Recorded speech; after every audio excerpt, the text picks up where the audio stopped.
द्रौपदी मुर्मू इस नाम की चर्चा हाल ही में हर जगह हो रही है और भला हो भी क्यों ना। वह हमारे देश की पहली आदिवासी और दूसरी महिला राष्ट्रपति जो बन गई हैं। 21 जून को जब एनडीए ने उनको राष्ट्रपति पद का उम्मीदवार बनाया तभी से चारों तरफ उन्हीं की चर्चा है।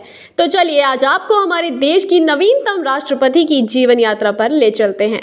द्रौपदी मुर्मू का जन्म उड़ीसा के मयूरभंज जिले के ऊपरबेड़ा गांव में 20 जून 1958 को हुआ था। वे संथाल आदिवासी हैं और उनके पिता गांव की पंचायत के मुखिया रह चुके हैं। द्रौपदी मुर्मू जी को शुरू से ही पढ़ने लिखने का काफी शौक था, इसलिए उन्होंने पहले तो गांव के स्कूल से प्राथमिक शिक्षा हासिल की और फिर भुवनेश्वर के रामदेवी महिला कॉलेज से बीए किया। वे अपने गाँव की पहली लड़की थी जो कॉलेज पढ़ने जा पाई थी।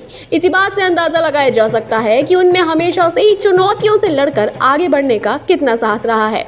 अपनी पढ़ाई पूरी करने के बाद सबसे पहले उन्होंने उड़ीसा सचिवालय में क्लर्क के पद पर नौकरी की और इसके अलावा वे सिंचाई और ऊर्जा विभाग में जूनियर सहायक भी रहीं।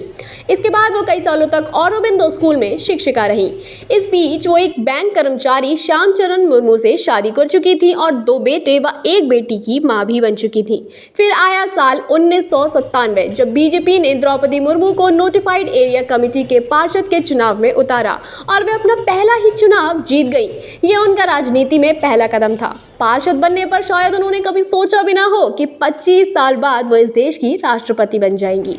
सन 2000 में उन्होंने रायरंगपुर विधानसभा सीट से विधायक के लिए चुनाव लड़ा और जीत गई। वे 2004 में दोबारा जीती और इस बार वह नवीन पटनायक के मंत्रिमंडल में स्वतंत्र प्रभार की राज्य मंत्री भी रही। उनकी अब तक की कहानी सुनकर आपको लग रहा होगा कि इनका जीवन तो कितना आसान रहा है, कोई मुश्किल नहीं। तो मेरे दोस्त ऐसा नहीं है।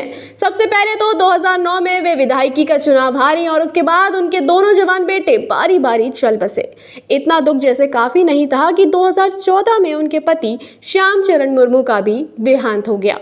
ये 6 साल का समय द्रौपदी मुर्मू के जीवन का सबसे कठिन समय था। उसके बाद आया साल 2015 जिसने उनकी राजनीतिक पारी फिर से शुरू कर दी। 18 मई 2015 को वह झारखंड की पहली महिला व आदिवासी राज्यपाल बनी और इस पद पर वह 6 साल 1 महीना और 18 दिन तक रही।